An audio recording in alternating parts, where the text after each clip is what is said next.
अस्सलाम वालेकुम dear students. आज के लेक्चर में हम बात करेंगे about linear harmonic oscillator. Students, सबसे पहले हम लीनियर हार्मोनिक ऑसिलेटर का इंट्रोडक्शन देखेंगे, बाद में हम इसकी कंप्लीट डेरिवेशन भी करेंगे।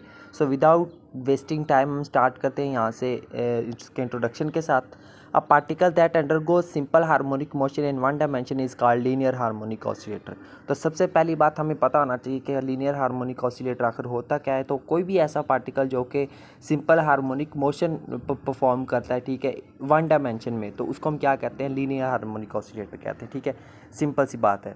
आगे देखें, in simple harmonic motion the restoring force is directly proportional to the displacement. अब हम ये जानते हैं कि सिंपल हार्मोनिक मोशन में जो रिस्टोरिंग फोर्स होती है वो डायरेक्टली प्रोपोर्शनल होती है डिस्प्लेसमेंट के डायरेक्टली प्रोपोर्शनल होती है। यहाँ पे साइन ऑफ प्रोपोर्शन खत्म करेंगे तो F is equal to minus K X आ जाएगा हमारे पास। ठीक है, इसको हम क्या देते हैं, इक्वेशन नंबर 1 कह देते हैं। Since the potential energy of linear harmonic oscillator linear is given by, किसी भी लीनियर हार्मोनिक ऑसिलेटर की जो पोटेंशियल एनर्जी है वो आप जानते हैं कि वी बराबर होता है 1/2 के एक्स स्क्वायर के बराबर होती है। ठीक है, इसको हम क्वेश्चन नंबर 2 का नाम दे देते हैं। ठीक है, so since the one dimensional Schrodinger wave equation for linear harmonic oscillator is given by, हम जानते हैं कि one dimensional Schrodinger wave equation किसी भी लीनियर हार्मोनिक ऑसिलेटर के लिए हम ये वाली यूज़ कर सकते हैं। ठीक है, सो आगे इसको मज़ीद सॉल्व करेंगे। ठीक है, अब यहाँ पे देखिए वी आ रहा है हमारे पास। ठीक है, उस वी की जगह पे क्या करना है, उसकी वैल्यू पुट कर देनी। ठीक है, बाकी सारी चीज़ें सेम है, एज इट इज़ आएंगी। इसको हम क्या देते हैं, क्वेश्चन नंबर 3 का नाम देते हैं। ठीक है, लेट कर लेते हैं Q is equal to alpha X. यहाँ से अगर हम एक्स की वैल्यू निकालें तो वो हमारे पास Q ओवर अल्फ़ा आ जाएगी, और यहाँ से इसका डेरिवेटिव लेंगे तो वो हमारे पास क्या आ जाएगा, D Q over d x.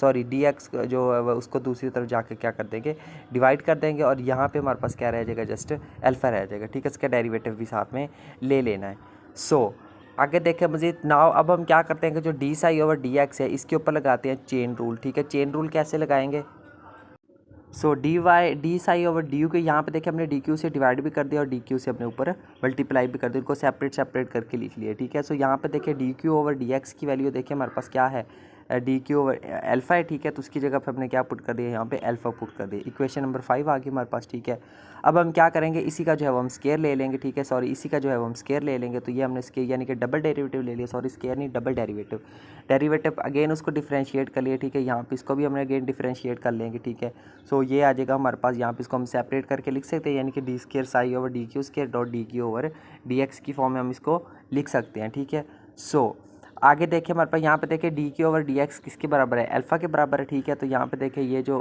Term है ये इसके ये वाली टर्म अल्फ़ा के बराबर, फिर ये वाला अल्फ़ा और ये वाला अल्फ़ा मिलकर क्या हो जाएगा, अल्फ़ा स्केयर हो जाएगा। ठीक है, ये आ गई हमारे पास इक्वेशन नंबर 6 आ गई। ठीक है, so by using a and a 5 in equation number 3। अब इक्वेशन नंबर जो 5 है हमारे पास, ये वाली इक्वेशन और एक इक्वेशन नंबर ये, इसको हमने यूज़ करना है इक्वेशन नंबर 3 के अंदर। ठीक है, इक्वेशन नंबर 3 देखिए हमारे पास कौन सी थी, ये इक्वेशन थी। ठीक है, इनकी जगह पे हम यहाँ पे इनकी वैल्यूज़ को पुट करेंगे। ठीक है, so d psi over d x आपको पता है कि यहाँ पे आपके पास नज़र आ रही है। ठीक है, ये वाली, ठीक है, यहाँ पे इसकी वैल्यू आएगी, और उसके बाद जो है वो, सॉरी आई थिंक यहाँ पे इक्वेशन नंबर 6 हम यूज़ करेंगे। ठीक है, इक्वेशन नंबर 6 यूज़ करनी है, यहाँ पे 5 लिखा हुआ है ना, यहाँ पे आप 6 लिखोगे। ठीक है, सो इक्वेशन नंबर 6 और इक्वेशन नंबर जो ए है ये वाली इक्वेशन हम यूज़ करेंगे इक्वेशन नंबर 1 के अंदर, 3 के अंदर यहाँ पे। ठीक है, तो और जो है वो देखे जो इक्वेशन नंबर ए में देखे हमारे पास एक्स आ रहा है। ठीक है, तो उस एक्स की जगह पे हमने ये वाला एक्स आ रहा है। ठीक है, उसकी जगह पे हमने इसकी वैल्यू पुट करनी है।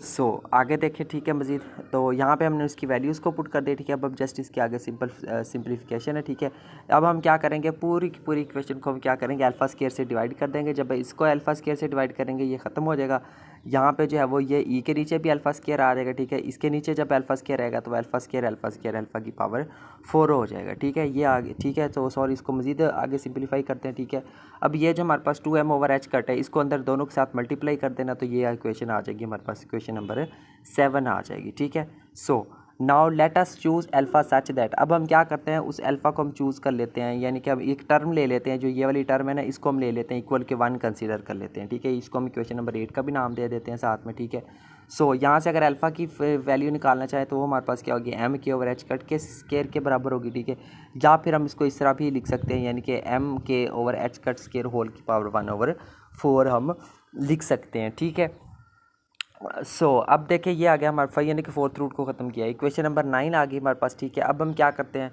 लेट कर लेते हैं कि ये वाली जो 2me/h² H cut square alpha square है ये किसके बराबर होता है, हमारे पास लैम्डा के बराबर होता है। ठीक है, इसको हम क्योंकि इक्वेशन नंबर 10 का भी नाम दे देते हैं साथ। ठीक है, अब देखिए यहाँ पे 2me/h कट स्केयर, नीचे देखिए क्या आ रहा है, बस लैम्डा स्केयर अल्फा स्केयर आ रहा है, उस अल्फा स्केयर की जगह पर उसकी ये वाली वैल्यू पुट कर देनी है। यहाँ पे वैल्यू पुट कर दी, ऊपर क्या आ गया हमारे पास, उसका स्केयर भी आ गया। ठीक है, अब जस्ट इसकी सिंप्लीफिकेशन है, यहाँ पे स्केयर और 1/4 कैंसिल आउट होकर 1/2 रह जाएगी। ठीक है, आगे देखते हैं मजीद इसको। ठीक है, यहाँ से देखिए हमारे पास आ गया 2me/h cut square into mk/h cut whole power 1/, mk की पावर क्या आ गई 1/2, क्योंकि इसका भी स्केयर है इसका भी स्केयर आपस में क्या हो गए, कैंसिल आउट हो गए। ठीक है, तो यहाँ पे देखिए हमारे पास क्या रह जाएगा 2me/h cut into mk whole power 1/2, ये वाला h कट और ये वाला h कट आपस में क्या हो जाएंगे, कैंसिल हो जाएंगे। ठीक है, यहाँ से जो है वो लैम्डा बराबर किसके आ जाएगा 2e/h cut square root m/k V की फॉर्म में हम इसको लिख सकते हैं। ठीक है, ये आ गया हमारे पास equation number 11 by using equation number 8 and 10 in 7। अब इक्वेशन नंबर 8 और 10 को जब हम 7 में पुट करेंगे तो हमारे पास कौन सी इक्वेशन आएगी, ये वाली इक्वेशन बनेगी। ठीक है, यहाँ पे हम क्या करते हैं, देखिए लिखा हुआ है हमारे पास, इसमें से देखिए उसको माइनस को कॉमन लेके लिख सकते हैं, तो हो जाएगा q minus lambda into psi is equal to 0। ये आ गया हमारे पास इक्वेशन नंबर 10। अब क्या करते हैं, इसका एसिम्प्टोटिक सोल्यूशन फाइंड करते हैं। ठीक है, एसिम्प्टोटिक इक्वेशन नंबर 12 तक हमने काम कर लिया, अब इसके बाद हमने इसका एसिम्प्टोटिक सोल्यूशन फाइंड करना है। उसके लिए हम क्या करेंगे, लेट कर लेंगे कि जो यहाँ पे यहाँ पे जो क्यू स्केयर आएगा, ठीक है, जो क्यू स्केयर है वो क्या है, very very greater than lambda है। ठीक है, तो दैन इक्वेशन नंबर 12 बिकम, अगर ये क्यू की वैल्यू लैम्डा से बहुत बड़ी है तो इसको हम निगलेक्ट कर सकते हैं। ठीक है, उसको अगर निगलेक्ट कर दें तो पीछे ये वाली इक्वेशन हमारे पास क्या रह जाएगी, ये इक्वेशन रह जाएगी। ठीक है, इसको क्वेश्चन नंबर 30 का नाम देते हैं। अब देखें ये हमारे पास एक सेकंड ऑर्डर डिफरेंशियल इक्वेशन है, तो इसका जो जनरल सोल्यूशन है वो हमारे पास किसके बराबर आता है, वो बराबर आता है psi is equal to e raise to the power plus minus Q square over 2 के बराबर होता है। इसको हम क्या देते हैं, इक्वेशन नंबर 14। नाउ अब हम क्या करते हैं, ठीक है, अब हम इसका जो है वो डबल डेरिवेटिव ले लेते हैं। ठीक है, डी स्केयर ओवर साइन, तो ये आ जाएगा हमारे पास इस चीज़ के इक्वल आ जाएगा। ठीक है, since Q square is very large, Q square plus 1 is nearly equal to Q square, so above equation become. अब यहाँ पे देखें ये जो क्यू स्केयर प्लस 1 आ रहा है ये नियरली इक्वल क्या है, क्यू स्केयर के, क्योंकि क्यू स्केयर की वैल्यू क्या है, बहुत हमारे पास लार्ज है, बहुत बड़ी वैल्यू है। ठीक है, तो उसकी जगह पे हम ये लिख, यानी कि इसकी जगह पे क्या पुट कर दिया, यहाँ पे क्यू पुट कर दिया। सो फ्रॉम इक्वेशन नंबर 14 में देखिए हमारे पास ये वैल्यूज़ पड़ी हुई हैं। ठीक है, तो उसको जस्ट अपने वैल्यू को रिप्लेस कर, इस टर्म की जगह पे क्या पुट कर देना है, साई पुट कर दिया यहाँ पे। ठीक है, यहाँ पे देखें इसको उधर जाके लेके गए तो क्या हो गया, ये माइनस हो गया हमारे पास। ठीक है, which is same equation as equation number 30। अब ये वाली इक्वेशन और इक्वेशन नंबर 13 दोनों क्या है हमारे पास, सेम इक्वेशन जैसे। हम लिख सकते हैं यहाँ पे साई की वैल्यू एक दफ़ा प्लस में और साई की वैल्यू एक दफ़ा माइनस में। Since psi star x psi is equal to magnitude of psi square, represents the probability of finding the particle along x-axis which should decrease to as x approaches to infinity or q approaches to infinity. Psi is equal to plus q square over 2 is not an acceptable, यानी कि जो ये वाली term है ये acceptable नहीं है। क्यों नहीं है, ये उसका रीज़न दिया हुआ है। ठीक है, जबकि हमारे पास जो है वो psi is equal to e raised to the minus q square represents the asymptotic solution of equation number 13। जो हमारे पास इक्वेशन नंबर 13 आई थी, ठीक है, ये वाली इक्वेशन, इसका जो एसिम्प्टोटिक सॉल्यूशन है वो क्या होगा हमारे पास, ये वाला होगा। ठीक है, माइनस वाला, क्योंकि यहाँ पे देखिए हमारे पास जो है इसके प्लस माइनस 2 में आए थे सॉल्यूशन, तो हमने जस्ट माइनस वाला ही लेना है सॉल्यूशन। ठीक है, माइनस वाला सॉल्यूशन क्यों लेना है, उसकी ये रीज़न हमारे पास दी हुई है।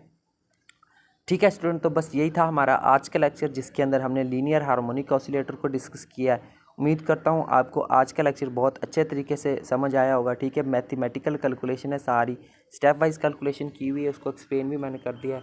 उम्मीद है हर स्टेप क्लियर हुआ होगा। मज़ीद अगर किसी स्टेप में कोई मसला हो तो कमेंट सेक्शन में या फिर डायरेक्ट कांटेक्ट करके पूछ सकते हैं। तब तक के लिए टेक केयर एंड अल्लाह हाफिज़।